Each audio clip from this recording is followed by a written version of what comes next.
அசிங்கம் பத்தினாதான் இவனுக்குலாம் புரியும்.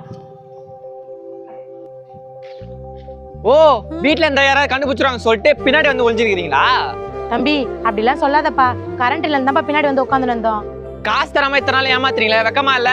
தம்பி குழந்தை இருக்காப்பா, கொஞ்சம் மரியாதையா பேசுப்பா. காசு தராம இத்தனால ஏமாத்தினுங்கிற? வயிற்றுக்கு சோறு தின்னு இல்ல வேற ஏதாவது தின்றியா? இப்படி அசிங்கப்படுத்துறாங்களே. ச்சே.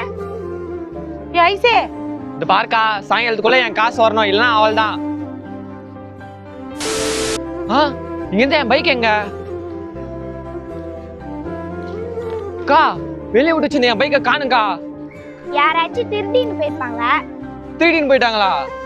அக்கா கஷ்டப்பட்டு வாங்கின பைக்குக்கா, 4 மாசம் வர டியூ கட்டல. டியூ கார வந்து வீட்டுல அசிங்கப்படுத்துவாங்கக்கா. அசிங்கப்படுங்கண்ணா. என்ன பாப்பா இப்படி பேசுற? கடங்கார வந்து வீட்டுல அசிங்கப்படுத்தினா எங்க அம்மா ஏதாச்சும் பண்ணிப்பாங்கக்கா. அப்ப எங்க அம்மா ஏதாச்சும் பண்ணிக்க மாட்டாங்களாண்ணா? உங்களுக்கு வந்த ரத்தம் எங்களுக்கு வந்த தக்காளி சட்னியா? சாரி பாப்பா.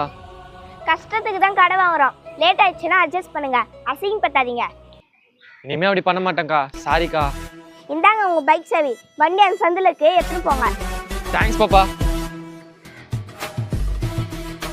நமக்கு ஆறுதலா இப்படி ஒருத்தர் இருந்தாலே போதும். எவ்வளவு பெரிய கஷ்டமா இருந்தாலும் அது கஷ்டமாவே தெரியாது.